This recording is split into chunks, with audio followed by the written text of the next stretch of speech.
Hi, I'm Jenny Raymond. My entire childhood I spent attending private schools, which meant one thing, a uniform. That's me. For 12 years, including summer camp, I wear a lot of skinny ties, plaids, and blazers. So what does a manic expressive do after she's worn a uniform for her entire childhood? Now I love wearing bright colors. However, wearing a uniform taught me much more than I expected.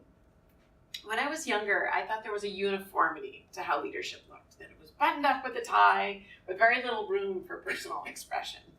Flash forward, I've spent my entire career smashing the norms of my youth. I'm the executive director of the Harnish Foundation, and we creatively invest in women's leadership. And we have a program called Funny Girls that we've developed that teaches leadership skills through improv comedy to middle school girls. And we're here today to share with you how adding a little bit of a creative twist to your leadership curriculum can bolster greater outcomes. Hi, I'm Carla. I'm the Funny Girls program manager. When Jenny and I put our heads together, we uncovered a shocking statistic from the Girl Scouts Research Institute. While 9 out of 10 girls believe that anyone can acquire the skills of leadership, only 1 out of 5 believe they currently have the skills to be a good leader. Understanding this, our goal was to build a program with a creative twist to help girls shift that perception of themselves as leaders. The result is Funny Girls, an after-school curriculum for middle school girls teaching them leadership skills through improv comedy. Now, who here has seen or participated in improv? Hands? Awesome. Lots of peeps.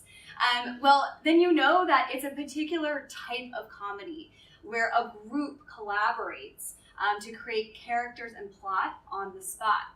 Now, this is a different dynamic than stand-up comedy, where a solo performer scripts her experience.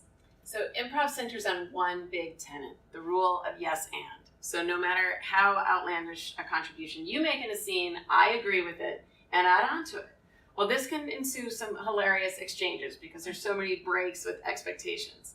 However, in Funny Girls, we aren't teaching girls to be funny, nor how to craft a joke. We're teaching them how to be present by listening and using their voice in a scene.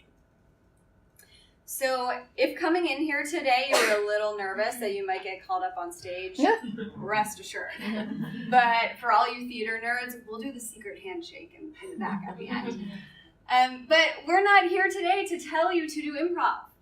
We know you have a variety of approaches to your leadership curricula, whether that's in arts or wellness or sports and more. But we are here today to tell you about 3 key elements of improv and encourage you to consider them in your leadership curriculum. So the first key element is every contribution is valid. So what does that mean? Any verbal contribution, like unicorn, or nonverbal gesture, like become the building blocks for a scene. So no matter how wacky or minuscule, anything goes. So this allows girls to act spontaneously without that distraction and chatter of perfectionism in the back of their minds. So let's look at an example between Jenny and I.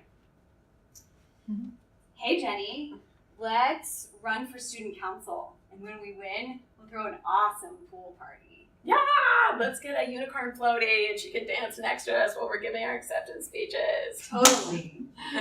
So in this example, the idea of running for student council and the pool party was validated by Jenny, and she added on with yes and the dancing unicorn raft. So the second element is that everyone is supported. And wow, does this element help between tween girls to build trust who don't always have one another's backs.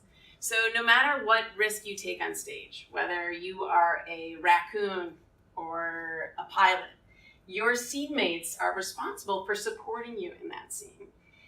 The only time improv comes to a screeching halt is when someone negates an idea and turns that yes and into no but. So this sense of support really cultivates a feeling of community and trust for the girls. Research shows that when people feel supported, they'll be more likely to take risks. And in the environment that improv fosters, girls take those risks and have the affirmation of peer support. And we believe that when students take risks, they recognize the power of their voice and that they have a strong contribution to make.